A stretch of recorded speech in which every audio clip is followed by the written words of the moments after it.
Masechet Nedarim d'aspect Gimel, on commence notre Hashem d'aspect Bet, Amoud Bet, à l'avant-dernière ligne, et Tivé. La Gemara se rapporte ici sur la discussion qu'on a vue avant, à propos d'une femme qui a fait un éder dans lequel elle s'interdit deux pains. Elle s'interdit un pain qui lui manque. Elle s'interdit un autre pain qui est un mauvais pain qui ne lui manque pas du tout. Le mari peut lui annuler le néder sur le pain qui lui manque, parce que c'est une souffrance pour elle, ce néder. La question qui se pose, c'est est-ce qu'en même temps, il annule le deuxième aussi, ou non? Donc là-dessus, on a vu la marque dans le précédent. Si il annule tout le néder d'un coup, donc les deux pains, ou non, que le pain qui la gêne. La Gemara ramène là-dessus une objection, étivée. Aïcha Shenedra Ben Nazir, une femme qui s'est engagée à être Nazir, et elle ne respectait pas sa Naziroute, elle buvait du vin, elle se rendait impure pour des morts, elle prend les 40 coups, comme quelqu'un qui ne garde pas sa Naziroute. Il faut le frapper, lui donner 40 coups. Et faire la Baala, faire là, si son mari lui annulait le Neder et qu'elle ne le savait pas, et donc elle buvait du vin, elle se rendait tamée pour des morts, et là, ça fait et arbaïn. Même si elle ne savait pas que son mari avait annulé le Neder, puisque le Neder était annulé quand même, donc on ne peut pas la frapper. Et là, ça fait on ne peut pas la frapper. Elle ne prend pas les 40 coups. La Gemara demande, si tu dis que il ne peut annuler que la moitié du Neder qui vraiment est considérée comme une souffrance, mais la partie du Neder qui n'est pas considérée comme une souffrance, il ne peut pas annuler. Donc il n'y a que le pain qui la gêne qui peut annuler. Le deuxième, il ne peut pas annuler. Alors ici, on devrait dire la même chose. Dilma, on devrait dire ici comme ça. Minyain de Hitlatara et Ferla. Ne pas boire du vin, c'est gênant. C'est gênant, c'est considéré comme une souffrance. Ça, il a pu annuler.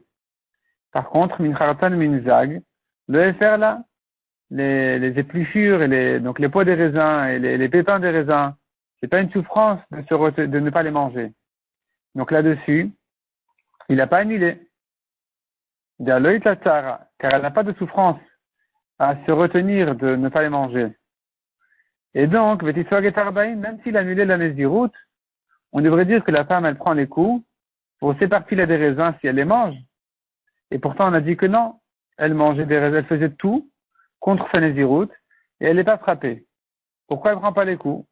Elle devrait les prendre pour ces parties-là de la Néziroute que le mari n'est pas capable d'annuler d'après celui qui dit qu'il ne peut annuler que, donc c'est Rabbi Yochanan, qu'il ne peut annuler que le pain qui vraiment la gêne. Répond la Gemara Rav Yosef, en Néziroute achatzaim. Rav Yosef nous donne une règle générale à propos de Néziroute. Il n'existe pas un demi-nazir.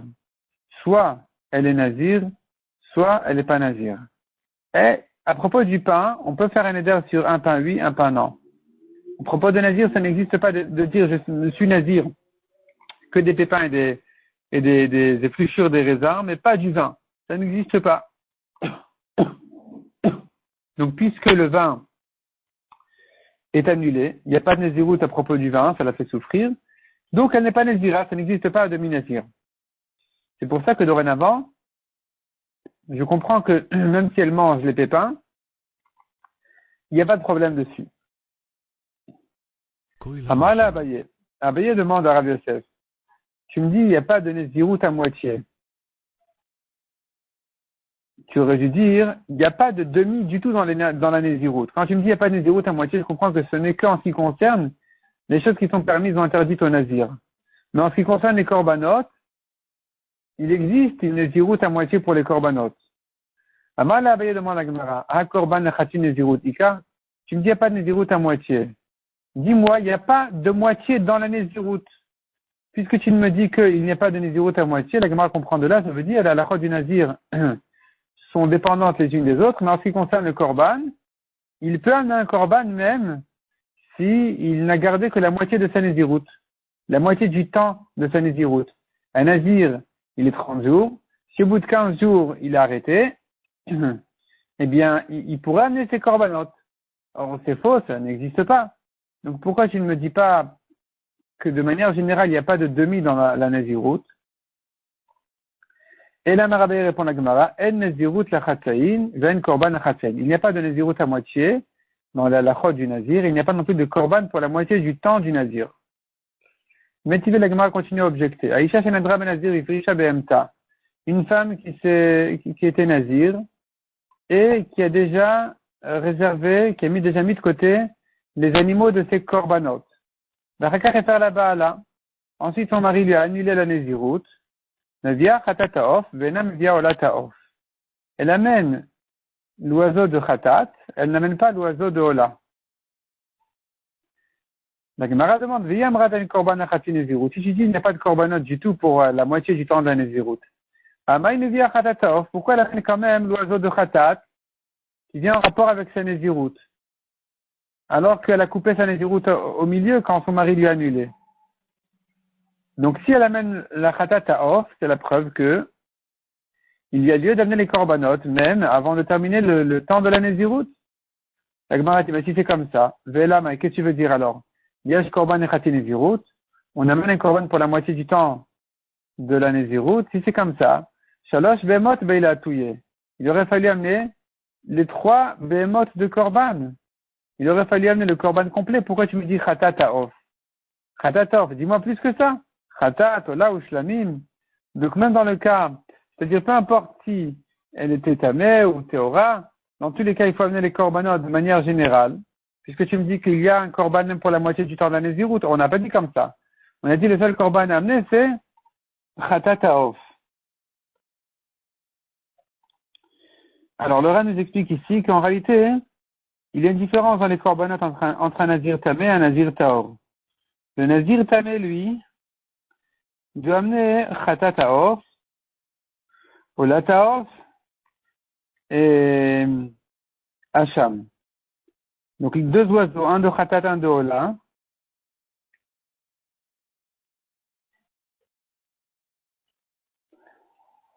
Tandis que le Nazir Taor, il a 3 Behemoth à amener. Il n'amène pas des oiseaux, il amène des 3 Behemoth, comme on a vu dans la Gemara ici. 3 Behemoth, il doit amener. Khatat, Ola et Shlamim. En tout cas, la Gemara demande, si tu me dis que la raison pour laquelle elle amène la Khatat à Off, c'est parce que on amène un korban, même pour la moitié du temps de la Nézirut, alors, si c'est comme ça, il aurait fallu amener tous les korbanot d'un Nazir Taor. Et là, le Olam, en korban echati Nézirut. Du fait qu'elle n'amène pas tous les korbanot d'un Nazir Taor, c'est la preuve qu'il n'y a pas de korban pour la moitié du temps de la Nézirut. De Khatataof de Matia, et pour quelle raison alors elle amène Khatataof? Mishum de Khatat ala Safek.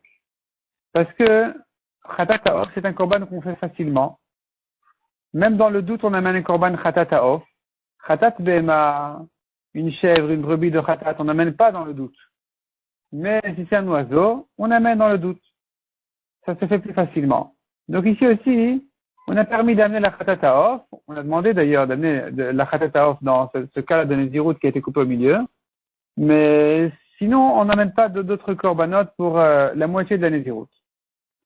Et il y a encore une objection. Aïcha Shenadra ben Nazir, Benitmet. Une femme qui était Nazir, qui s'est rendue tamée, Vachakar et faire la baala. Ensuite, son mari lui a annulé la Nézirut. Mevia Khatataof, Ve'en Mevia Olataof.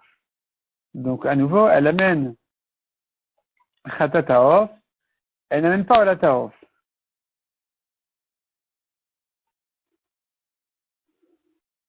La Gemara demande, Ve'i amrat mefa le mitana vel mefa la shel mitana. Ici, la Gemara revient à la première discussion, à la première machloket.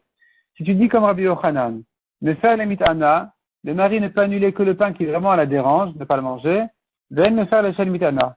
Il ne peut pas lui annuler en ce qui concerne le pain qui ne la gêne pas. Alors qui ne lui manque pas. Si tu dis comme ça, alors on ne comprend pas, on tourne la page. Dilma, on devrait dire ici, Miya indeit la tsara et faire là. Quand le mari lui a annulé la Nézirut, il n'a annulé que en ce qui concerne le vin, donc le vin et tout ce qui est interdit au Nazir de manger et de boire, parce qu'on a dit ça va ensemble, d'accord. Donc tout ça c'était annulé. Mais par contre, mitumatmet, delet la tsara, le faire là. De ne pas se rendre impur pour un mort, ça ne la gêne pas. Donc le mari, quand il a annulé la Nézirut, il n'a pas annulé cette interdiction-là de se rendre tamé pour les morts. Donc pourquoi tu dis que puisqu'il est annulé, alors elle n'amène pas les korbanot d'un Nazir tamé? Khatata ofui, le reste non. Pourquoi pas? On devrait dire que cette partie-là, il n'a pas annulé. De même que Rabbi Yochanan dit, le pain qui ne lui manque pas n'est pas annulé. Répond la Gemara, Amre tumatmet namit la tsara. On dit non, il y a eu une souffrance pour la femme, ne pas se rendre impure pour des morts. Pourquoi? Parce que ça fait partie des vies sociales. Ça fait partie des vies sociales que de se rendre tamé pour les morts quand il faut. Dirtiv, comme dit le Pasuk, Ve'achai yiten el libo. Le vivant va prendre à cœur. Vetania Yarabi Meir Omer, Maïdisi V'achai yiten el libo. Que veut dire ce Pasuk? Dispod, dispedune. Celui qui fait des spedim, il pleure pour les morts. Alors, on va aussi faire des spedim sur lui. Des Ivkun, celui qui pleure pour les autres, on va pleurer pour lui. Des Ikvar, Ikverun, celui qui enterre les autres, on va l'enterrer à lui aussi. Donc, ici, quand elle ne se rend pas tamée pour les morts, c'est pas bien pour elle. Ça la gêne. Ça la met à l'écart de la société. Donc, ici, il y a une souffrance. Le mari, quand il annule la Nézirut, il annule ça aussi. Pas uniquement le vin, mais aussi la Touma. Donc, c'est pour ça que tout est annulé. Et c'est pour ça qu'on a dit que le seul korban qu'elle fait, c'est Khatataof, comme on a vu, parce que ça vient même à la Safek, dans le doute. Mais les autres korbanot ne sont pas, elles n'amènent pas. Tout est annulé au passage dans la Nézirut. Le Ranektu, que dans la question, la Gemara avait distingué, donc, comme on a dit, entre les aliments qui sont interdits au Nazir et se rendre tamé. On a trouvé, dit le Ran, un Nazir, qui avait le droit de se rendre tamé pour les morts, comme Shimshon. Donc, tu vois que ça fait pas partie vraiment de la Nézirut. C'est quelque chose en plus. C'est un peu indépendant. On peut distinguer dans la Nézirut entre le vin avec les raisins et tout ça, d'une part, et la Touma. Donc, la Gemara pensait dire que la partie des Issourim de manger, de boire, raisins, vin, etc., tout ça, effectivement, c'est annulé, mais en ce qui concerne la Touma, non, c'était pas annulé. Et la Gemara répond, non, ça aussi c'est annulé parce que ça aussi, ça rentre dans la souffrance de la personne, de la femme. Mishnah suivante, Konam Shani Nalabriot. Une femme qui a fait un éder ne pas profiter, elle a interdit un éder tout profit des gens. Son mari ne peut pas lui annuler le neder parce qu'elle n'a qu'à profiter de son mari. Elle a droit aussi aux parties abandonnées aux pauvres du champ, qui sont les ketchirepea. Les ketch, c'est 2 épis, par exemple, de blé, et qui n'ont pas été ramassés par le propriétaire. Il est obligé de les abandonner dorénavant aux pauvres. Shikhecha, c'est s'il a oublié du blé dans son champ, il n'a pas le droit de revenir le prendre. Théa, c'est le coin du champ qui est abandonné aux pauvres. Tout ça, c'est permis à elle. Ça ne s'appelle pas qu'elle a profité du propriétaire du champ. C'est abandonné, elle a le droit d'en profiter. Konam Kohanim Levim Ne'enim Li. Quelqu'un qui dit, j'interdis aux Kohanim et aux Levim de profiter de moi. Yiktoal Korcho. Ils viennent prendre le prélèvement contre lui.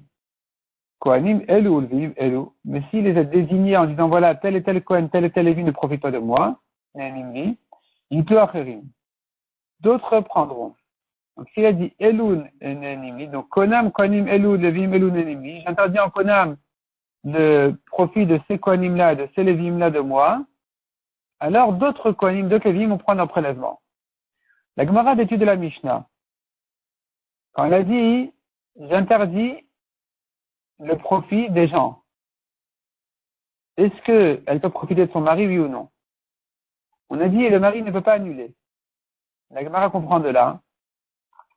Alma Efchar Demid Zenamidile, c'est qu'elle peut profiter de son mari, parce que sinon il aurait pu annuler, elle serait restée sans rien. Ça s'appelle vraiment une souffrance.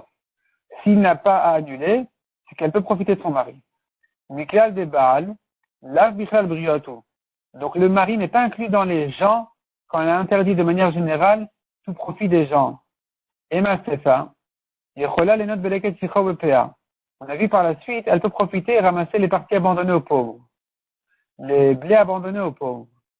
Pourquoi elle peut les ramasser? Si elle profite de son mari, elle n'est pas pauvre. Aval, midebal, là, c'est qu'elle ne mange pas de son mari. Alma bal, bichelal briot, donc tu vois que le mari est inclus dans le neder où elle s'interdit le profit des gens. Le mari aussi s'appelle des gens. Donc ça contredit la Récha. Dans la Récha, on a compris qu'elle profite du mari. Et dans la suite de la Mishnah, dans la Sefa, on a vu qu'elle ne profite pas du mari. Alors, où la répond la Gemara? L'Olam, Bala Bichal Brioto. Non, en réalité, le mari ne fait pas partie des gens. Donc, elle peut profiter de son mari. De Od En Yachol Afer, et la Mishnah qui dit qu'elle peut profiter, elle peut prendre les blés des pauvres, abandonnés aux pauvres, c'est que la Mishnah, en fait, elle vient nous ajouter une halakha. Elle peut profiter de son mari, donc en principe, elle n'est pas considérée comme une pauvre. Même si son mari il est pauvre et que donc c'est insuffisant, il ne peut pas la nourrir, il n'y a pas de problème, il n'a pas à lui annuler le néder sous prétexte qu'elle va mourir de faim. Non, elle a qu'à ramasser le blé des pauvres. Il ne peut pas lui annuler le néder, car elle peut ramasser les blés qui sont abandonnés aux pauvres. Rava Amar, deuxième réponse. En réalité, le mari, il est lui interdit. Ou matam kamar. Et la Mishnah nous donne la raison de la chose. Matam en à faire. Pour quelle raison il ne peut pas annuler, alors qu'elle peut pas profiter de son mari non plus, de qui que ce soit. Car elle peut aller ramasser les blés des pauvres, donc elle peut se nourrir de là. Donc il n'y a pas de souffrance, donc le mari n'annule pas. Rav Nachman Amar, l'olam ba lav bichal briotu. Rav Nachman, troisième réponse, dit, le mari n'est pas inclus dans le neder. Ve'achi katane. Ainsi, il faut dire dans la Mishnah. Le début de la Mishnah disait tout simplement, il n'annule pas. Il n'annule pas, ça voudrait dire, ça laisse entendre qu'elle profite de son mari. C'est vrai. Parce que la Mishnah continue en disant, elle peut prendre les parties des pauvres. C'est dans un autre cas. C'est pas dans le cas où elle est mariée ou où son mari la nourrit. C'est dans le cas où une mitgarsha yechola lenot beleket shicha upea. Si elle s'est divorcée, là, attention, elle ne peut plus profiter de son ex, donc elle sera interdite de tout le monde. Cependant, elle pourrait ramasser les blés des pauvres.